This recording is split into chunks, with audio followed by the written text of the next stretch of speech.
Macroeconomics.com's Daily Brief. The answer to your question is learn the goddamn process, trade your trading plans, don't take too much risk on any one trade, and just let yourself get rich. Hello, everyone. All three of us. Hey, actually, there's three of us here in the Zoom call.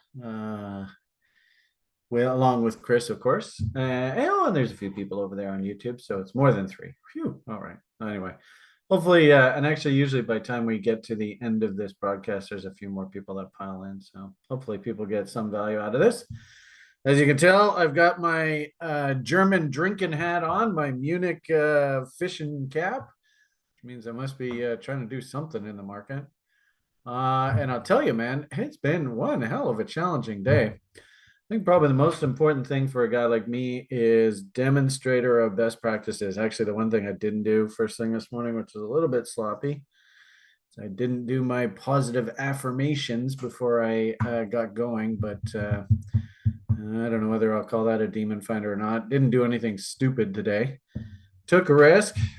Turns out level didn't work. Got stopped out. Lost 160 bucks. Woohoo! Next bus in 10 minutes. Since then, of course, and I don't like taking unnecessary risk and seeing losses pile up. It just doesn't sit well with me. So I'm more than happy to just shut live trading down for the day. Come back tomorrow. And if anything, revenge trading today in crude oil could have been extremely dangerous for your health, as crude has gone zipping higher here. I did put on a short heading through the euro close in the sim account, though. So practice makes perfect, and of course the sim account's balance is looking great. But that and 50 cents will buy you a cup of coffee. Actually, I think it's like $5 nowadays.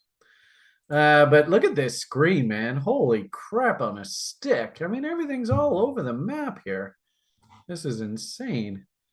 And you can see crude's brushing back up against the highs here. Whoa, all sorts of crazy price action. So let's see. There is the short trade that I had on. I put part of it, took some profits, got a runner remaining, and was looking for at least the market to come back to trendline support. But look how they're just running it right back up. But this is a sim trade, so. As I said, Combine, I did take a short shot. And actually, the trade wasn't a terrible idea. It was basically following my plan. I think you guys have seen recently, my plan is to identify 4-hour levels. And you can see there was a bit of a war at our 4-hour level. And the bulls won the war. And woohoo, there goes price flying higher. I suppose maybe the strategy, looks like I got stopped out on the remaining of that position. I suppose the strategy would be to just buy on a stop if this thing gets blasted out. But I think I've talked to you guys before. Usually commodity markets, when they move up about, let's say 2.5%, somewhere in that neighborhood. And that, interesting enough, was right around this level. Usually when that happens, you get guys that are willing to come in and start shorting, and you can see there's just no quit in this. I mean, crude oil market up 4% on the day. What the hell is going on here, folks? And also interesting too, which is a bit dropping. Look at that. The gold market now below $1,900 an ounce, down 22 bucks on the day. And I even tweeted it out. I mean, God, this is such a beautiful testament to my career.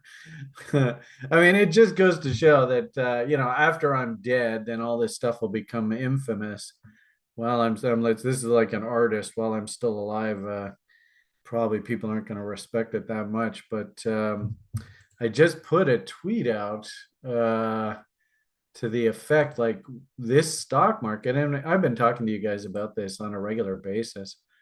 The breadth on the stock market rolled over here, and the best thing for you to do is, at the very least, just be really cautious. And of course, those people that actually could hunt shorts, like Zach, our level 4 instructor, He's actually short the S&P 500 through a bear put spread, which is pretty sick. But I was going to show you, I just tweeted this out, so I don't have a problem showing you tweets. Yeah, let's see where we are here. I mean, this is just an incredible signal. So there's the S&P 500. The breadth actually officially rolled over here. And I think I remember talking to you guys about this. When you have the slow moving average still moving up with this cross, it means this is going to take forever to resolve. And now you can see the slow is finally starting to slope back down. We actually have fast officially oversold.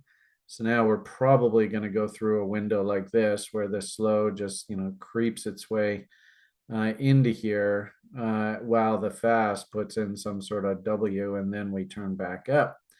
So one hell of a signal. And look at that. That was right on that day. And oh boy, what a mess. And as I said, also too, part of our subscription package, identifying outside downside key reversals. That is just about one of the biggest, ugliest outside downside key reversals you will ever see in your life. And look how that signal just so happened to come in basically right on the key reversal signal. I mean, Jesus, you couldn't have scripted this any better. And I'm so proud of Zach for hitting this level and doing the bear put spread, which he basically teaches everybody in the level 4 program. And it's definitely worth the price that he charges. It is he's part of the TRI team. Put the two together, and oh my goodness, this should make us fortunes. So anyway, that's the market for you here today. I mean, I'll be honest with you, I'm absolutely stunned at how absolutely insanely bullish this damn crude oil market is. And look at what they just did, the bastards. They went and ran me out up top here and then literally brought it right back down. This crude market is just evil as sin today. This is insane. Yeah, look at that. How evil is this market? Did somebody see that I had this order working and they went after my stops there? That's insane. God, what a market. Drive you crazy. Anyway, like I said, this was a sim trade. But anyway, after I'm done this, I have to journal and log. And just give you an idea of what is expected of you if you want to day trade and be a day trader and all that kind of fun talk. Where the hell's that screen? Is that over here? There's my journal entries for today. I mean, it's been a very, very busy morning. And you can see I got filled on half of the sell order. Now I have to write in stopped on remaining at full loss, etc. So actually we should probably make a note of the time there. That was interesting how that started right at basically daily brief time. Wow, way to go. So it's a pretty challenging environment out there. I think probably there's a number of things that are going on in the world that are a bit shocking, I suppose. But, we do always like to start our conversation off with what are the fundamental drivers on the day, demonstrator of best practices. When I wake up in the morning, I go through a whole sort of routine. And of course, we had Liam's birthday yesterday. So I'd actually started off really poorly. But actually finished relatively okay, and he and I actually had a good time at the end. In fact, if you want to learn a little bit more about me, I do all my personal stuff on Facebook and this Facebook page, although this is TRI, so this isn't my personal one. I don't know how you even get over to that one. This is the company Facebook page. Isn't that interesting how that loads up? Anyway, I was going to show you if that's funny. I have no idea. I don't really use Facebook that often, so I don't know how to jump over to my personal page. But I did upload a video of Liam if you want to get to know him a little bit better in my life and the challenges that we live. on a daily basis, although I have no idea how to navigate this place because I don't really use it very often. Click on the TRI logo on the top right corner. I did that, but well, where does it go here? See all profiles? Is that what I should do? Maybe. Oh, there's Brian. All right. Thank you. Appreciate it. So here we are switching to this bozo. That's interesting. Oh, that's wonder, who is that? I don't even know who that is. Okay. I want to just show you a little video of Liam. But I don't know how to use this damn thing. Like, don't you have like, hey, there's Lily. Oh, who the hell's this idiot? Who are these people? Oh, Jesus. Anyway, there we go. There's my son. Anyway, that's about 10 years ago. And here we are. This is him actually now, 23 years old. And he loves to swing like a boss. He loves the park.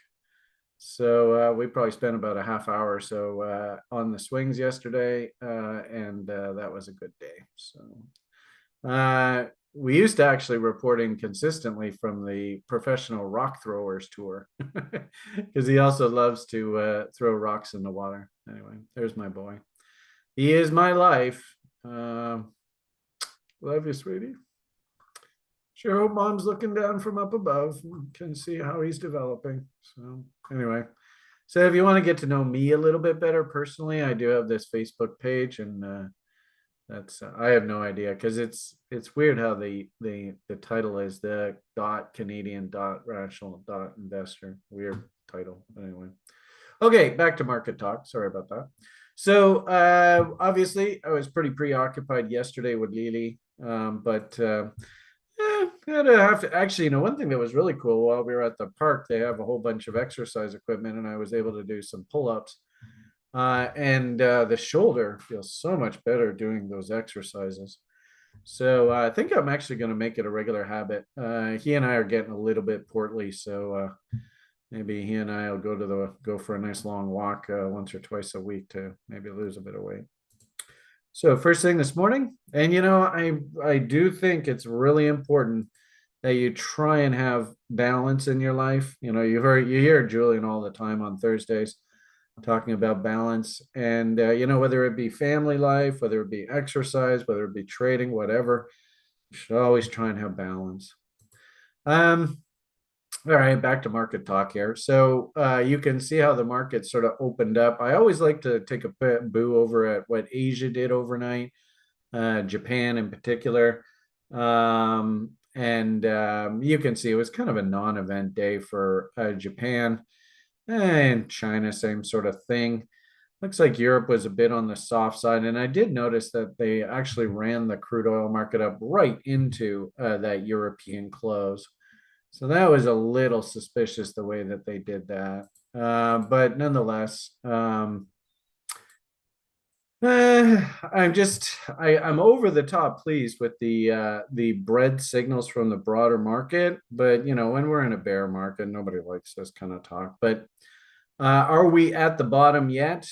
I don't think so. I mean, it's interesting when we had the country funds go uber bearish on the short term and on the medium term there about a month or two ago. We actually did have a half decent little buy signal come in. Let's see, where was that? I just can't see it here. But I think it was back in this area here. Maybe it was before middle of summer. Let's see. We had country funds now start to get uber bearish on the short term, but on the medium term, this just isn't enough to get me thinking that we're officially done with the down. I mean, clearly the market is sanguine. The market is not happy, but I don't think we're at some sort of capitulation bottom just yet. It is interesting to see. I mean, whatever you call it, I mean, this market is just not happy. And if anything, I love how some site participants are like, as long as this broader S&P 500 breadth is pointing down, I'm not really in a huge hurry to do anything. So I think that's well-heated advice. We did have the crypto market turn back up, and I think you kind of saw that on the weekend show. And crypto's just been all over the map here in the lower time frames. And actually, what I like to do, I think actually this probably gives you a better view, is we look at these 4-hour levels. Right? As we said earlier, I did have a level. I took the shot. I got stopped out. If anything, I'm very pleased at process goals, did everything appropriate, took appropriate risk, entered the orders correctly. I had a confirmed bear div, had Willie stupid, and idea just didn't work. So we'll come back and do it again tomorrow. And with the process that I like to go through is I like to obviously look at the gold market. It should move in opposite to crude oil.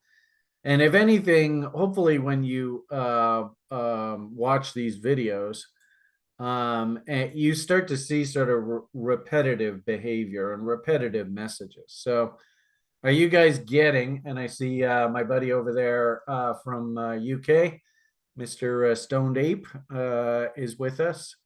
Nice to see you, buddy. Constantine, Irrational W. Hello, Irrational W. Gilts, you were over on the in the level 3 class yesterday, enjoying our conversation about stop management. I think that's you. Omar suggested looking at Blink charging up 11% since posted. Nice job, Omar.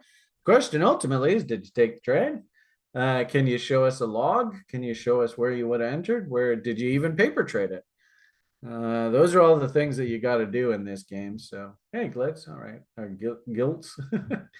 The Matador says, amazing happiness. Nore, our German bodybuilder, says, nice, get those gains. Well, I don't know whether that's in the crude oil market or not. I mean, this funny crude. Look at it now, 93.72. So they just went up.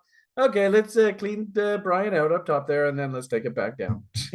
Jerks. Oh, God, can't write better fiction than reality here. Okay, and the point I was trying to make with this is, do you see how energy is moving up and the metals are moving down? Does that make sense? Are you seeing this over and over and over? I sure hope you are, because that's the whole point of doing these daily briefs. How about you guys over in the actual hangout here with me? All right, are you guys seeing this repeated message over and over and over?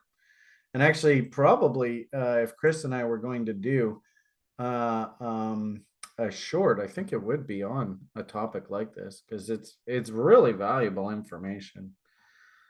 It's in regard of the pull-ups. Oh, okay. Well, that would make sense, Mr. Norre, Mr.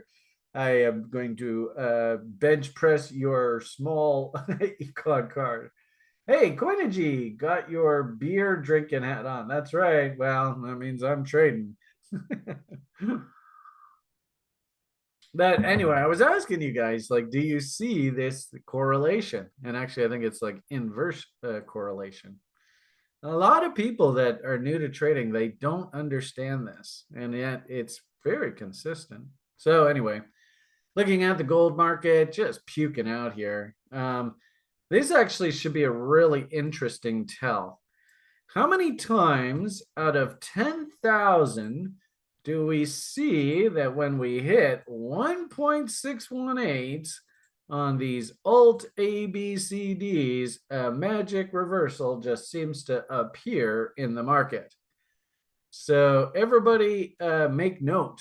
This is the December futures contract. I think I've mapped this out correctly. 1.618 is 1891.20. And actually, I'd probably even want to sim this. I tell you what, why don't we, for fun, let's just, throw on a paper trade here. So we will, what did we say that was?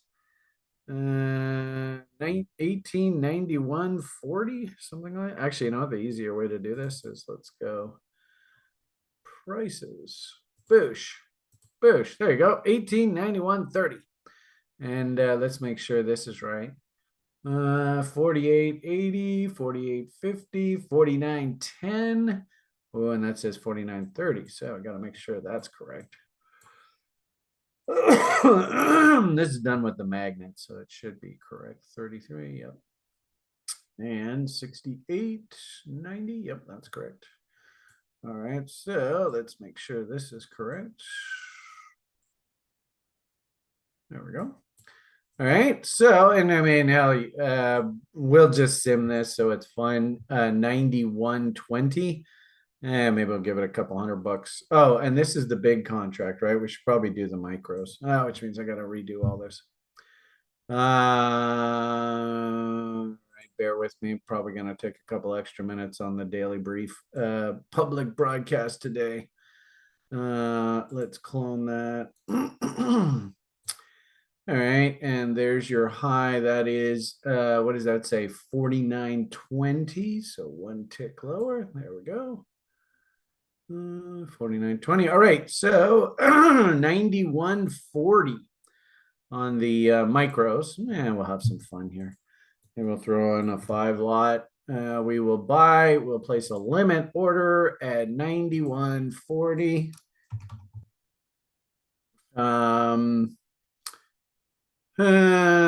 Stop, I guess. Let's see, what do we do? 25 ticks is usually our limit, so that's $125. That's not bad.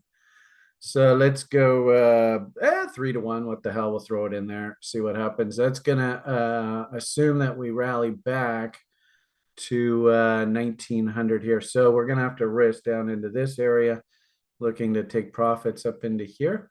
And you can see 3-1. Now let's see what happens. I'll throw the order in. Order placed. Oh, isn't that interesting? I would have thought this would have shown. Oh, there we go. Orders. Boom.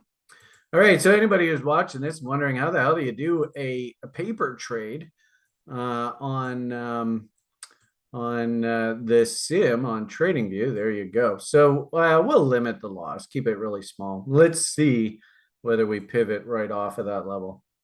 In fact, I think I would actually prefer then, why don't we stretch that out to ATR? And then we said 3-1. So why don't we make this $200? All right. So let's see what happens. I have no idea if we even get filled here through this, but tomorrow, Friday. In fact, actually, Julian's going to be on tomorrow. So Friday we'll circle around if this might happen here in the next 10 minutes. But at the very least, Friday, maybe we'll circle around and see what happened here.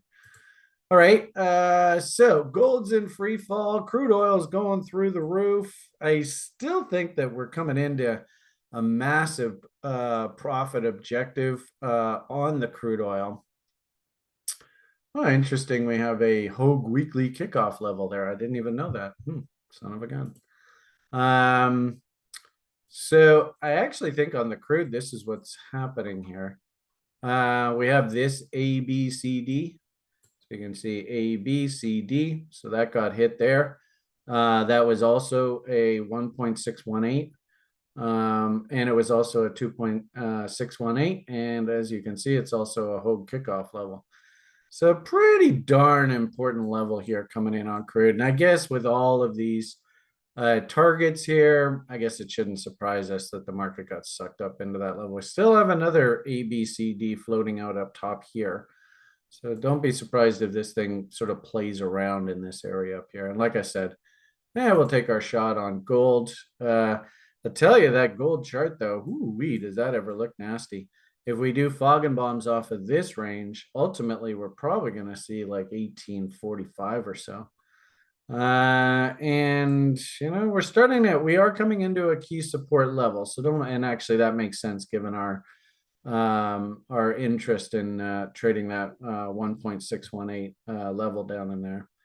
I suppose we could probably also do some Bombs off of these kind of levels. Chaos. Oof. So, interesting. There's a 4669 floating out down in there. So pretty nasty looking chart, that's for sure. You got to feel kind of badly for all those silver bulls. I know there was one silver bull. I think his name's like Kawasaki or something like that. And does that ever look dangerous? I mean, maybe if we're lucky, these lows hold, but these silver guys, they're notorious. And you see this big hole down here. I wouldn't be surprised if silver still has to keep going a bit lower here.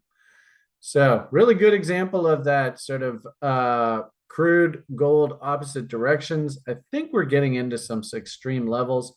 So I wouldn't be surprised if there's some pivots here. Then, as we said, stock market just looks like absolute poop right now. Breadth indicator looks like horrible. Really, really nasty fails. And then if we look at these futures charts, some levels maybe we want to look at here. Can't really select that. I'm not quite sure why. I'll get rid of that. Interesting. We are coming into 200 SMA here on the daily chart. So maybe we're going to see a little bit of play against that. That wouldn't surprise me.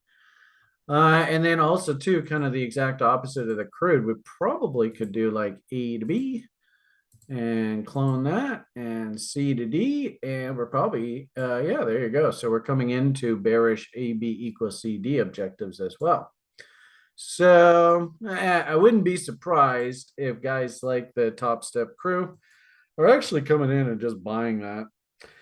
They seem to like doing that. Me, when I was, of course, drawing up the levels this morning, working off the 4 hours, I see something like this. Counter trend rallies against this 4-hour high, shooting star, fractal top, 13 EMA. I can hunt shorts against that. Also, too, this is a channel. I don't know whether you can see it. It's kind of tough. There is the channel. So off of this trend line here, and that creates this trend line support here. So you can see this is actually a really good example where what once was support becomes now resistance. So, you know, maybe if we're lucky, you get like, if you are a bull, that is, maybe some. All right. And you know, if I go over today, it's not that big of a deal because we're not really doing an after party today, are we? I don't think we are. So, you know, maybe we see something along those lines, but any kind of dead cat bounce into moving average resistance in these highs, you know, I would be looking to fade that for day trading purposes. And then if we do actually puke out right down into ATR levels and, you know, 4-hour bearish bot ABCD levels, and it also looks to me like we've got, what is that? That's a midpoint of a Feigenbaum study. I could hunt longs down in here. But that would imply just a major puke out in the market. And I don't know whether we're going to see that or not.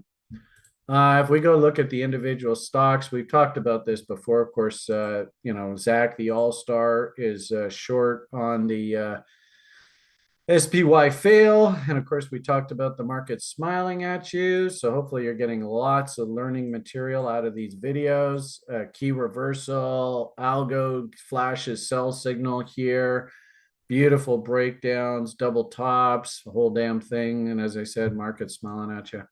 You could probably actually start doing things like trend channels here as well. So we could go off of that high to that high, drag it down to the most recent lows. Do we go off to that low or maybe we go off for that one? That's an interesting question.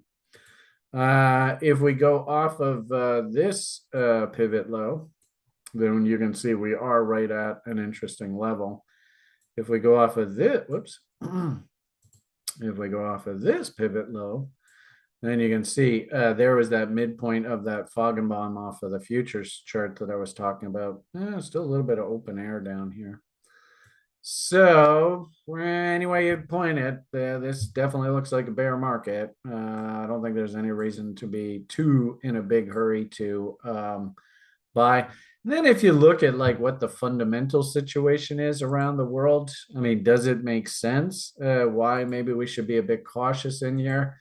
The Econs coming out today, which of course are always good to sort of validate what we're seeing.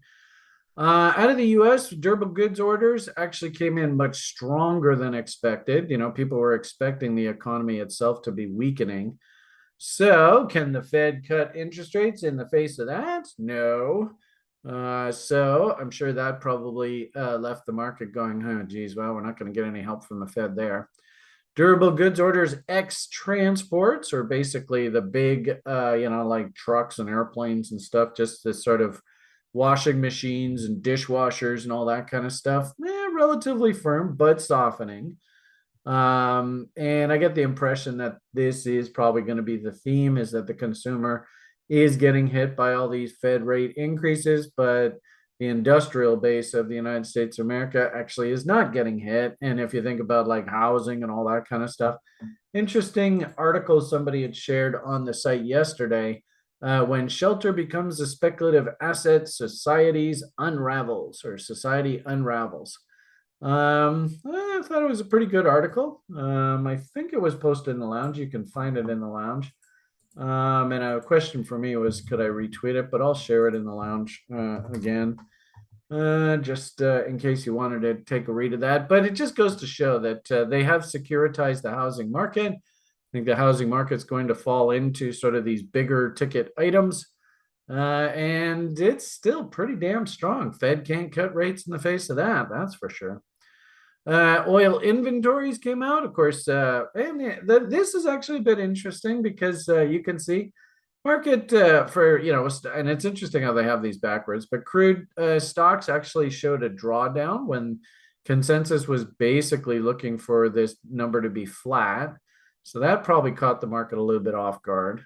And gasoline, however, inventories actually rose quite a bit, implying that maybe consumers aren't driving as much. Again, industry must be using up a lot of the oil. Interesting too, sort of globally, it looks like sort of the Caucasus area of the Russian Empire is starting to unravel, and historically they've always been at each other's throats. So, all of this actually, I think, used to be within the Russian Empire.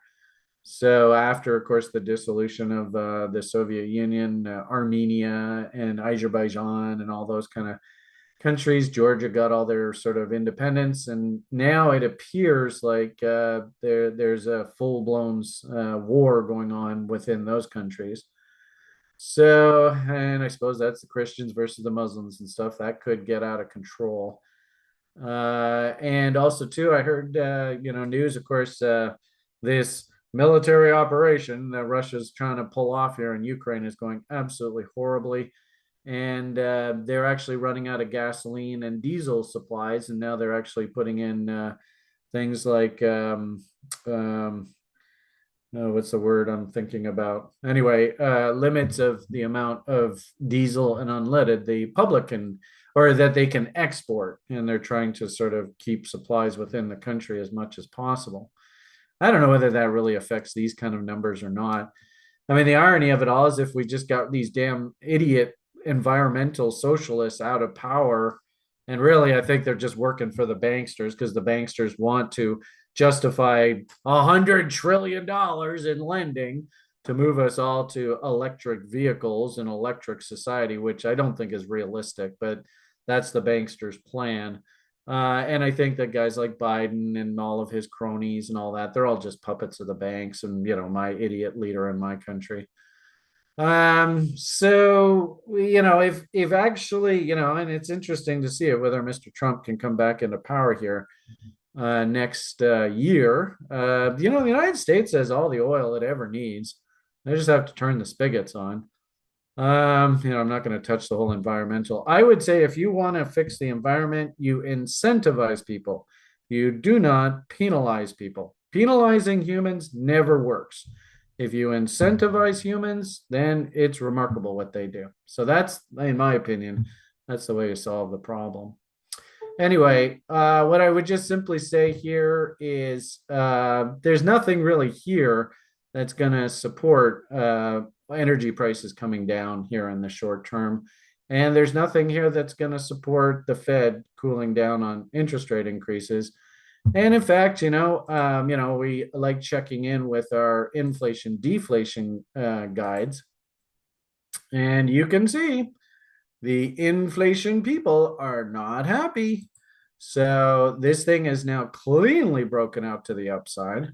And as long as this is making higher highs and higher lows, it means that investors are willing to pay a premium for the inflation protection that the tips provide. So there is no end in the inflation push. And I would say that this is probably directly attributed to the energy market going crazy here.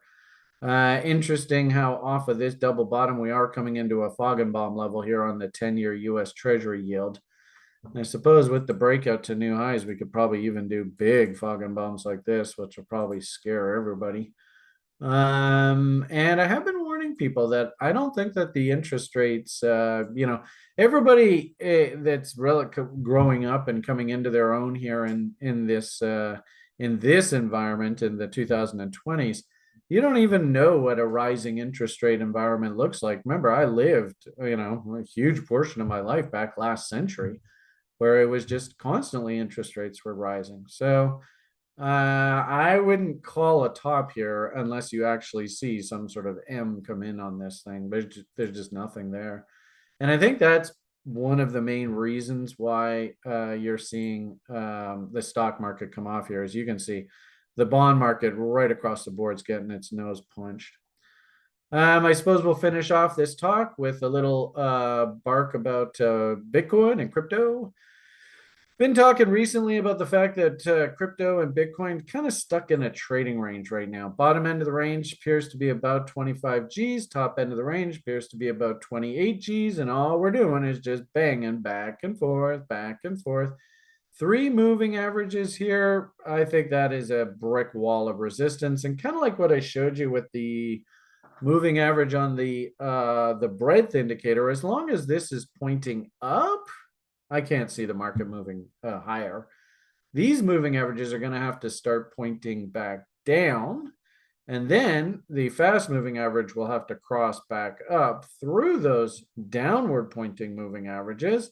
And then you'll get your buy signal. So as long as these are going in opposite directions, there's not going to be any trending higher anytime soon. If anything, the absolute best case scenario we have is we just park ourselves in this trading range and don't move. But if you're a lower time frame player, oh boy, the volatility is just insane. This is a 4-hour chart. Look at that insanity. Straight up, straight down. I suppose the good part about it is, and this is, like I said, a 4-hour chart, at least now we've got a little bit of a double bottom working. So interesting how I've drawn this trend line off of these lows, and this also corresponds with these lows, which corresponds with that high. I wouldn't be surprised also you can see this muak up in here. So we probably need to fill in the profile up top here, tag this 2.618. But are they going to make this nice and friendly and easily? Nope, doesn't look like it. Really, really choppy. Lower time frame stuff had bearish bots working. Move stopped to trailing, so we locked in some profits on this one. Then we were like, okay, well, maybe the bearish bot's going to continue on. Short from the 25 level, and as soon as we popped the top there, stopped out, that bearish bot's over. So the irony of it all is I think we're basically batting 500 right now, 1 win, 1 loss on this recent trading here for Bitcoin. And the profit and loss is about the same, although this trade was twice the size because it had 2 lots on versus this was just 1 lot. Shorts were taken off here. Interestingly enough, horizontal support and resistance, I suppose you could argue, if we go back to that 4-hour chart I was just showing you a moment ago, if I was futures trading this, right, I might have said, well, that might be a level we probably want to hunt. And look at that damn pivot right off of that. Remember I was showing you the crude oil chart. It went straight up through there, did not stop. But that's a pretty good example of what a reversal off of one of these 4-hour levels looks like. And then if you drill down to lower time frame, this is the 30-minute, right? It actually was a pretty good looking little double top. So if you were light on your toes, and I suppose up, down, up, fail. It was an M top there. And, a guy I used to trade with a million years ago, he would just simply say, trade your M's and W's. And you're going to use the 50% rule as your profit taking objective, at least part of your trade. So that would be taking some profits into here. Maybe you got a runner on now, and you're just going to let this thing run, maybe move your stops against that high there. I don't know, maybe do 3 high low, which would mean your stop's still at scratch on the remaining. But you know what this looks like? I mean, this just looks like chop Vegas. And then we went after the stops. And then we went after the stops. Are they going to go after these stops now? Good. Um, and just chop Vegas, which is a pain in the butt. It is what it is. You can't fight this. So lower time frame traders, oh man, this is a difficult market state. I guess we'll leave off. There's always a bright spot somewhere. Johnny Salmon was posting, of course, if you're with Zach, of course, you're short the stock market. Way to go, Zach. If you're a crypto trader, I thought this was a really good example where you can see market came down to the bottom end of its range, put in a really nice little double bottom here, and is just going bananas. I don't know what the fundamental story is on this thing. We might take a look at it in the Coinigy show tonight and talk a little bit about it. But, you know, like the Sunday broadcast with the newsletter, they always say there's always a bull somewhere. And Johnny Salmon is rocking it. And if anything, when we asked Zug about this morning, our killer crypto guru, he was kind of like, "Oh yeah, but I just missed the goddamn thing, sons of bitches." So at least he was thinking in the right direction. But it wasn't even on my radar screen. But what a pretty little double bottom there. That's absolutely textbook TRI kind of trading down there. So congratulations, Johnny Salmon. Nice trade. And maybe we'll talk a little bit more about what, if you were interested in this name, what do we do to try and get into it now that it is breaking out here? What are some sort of approaches you could take? Okay, there's your market summary for the day. Like I said, a little bit longer because we won't have an after party here today. But if anything, you got some value out of this. I think the big learning lesson here for today is gold and oil often move in opposites. Take a screenshot of that. And fascinating how they're just literally ripping gold a new you know what. And Brian's going to try and demo what happens around 1.618 here on these alt ABCD objective hits. So I think we probably should have an interesting little demo here for people to pay attention to going forward, but we will see. I'll report on that on Friday. All right. Have yourselves a great day. PMA for the win. Slow and steady wins all the race. Remember what your number one job is. Don't take no wooden nickels. And the only thing everybody say is bye for now.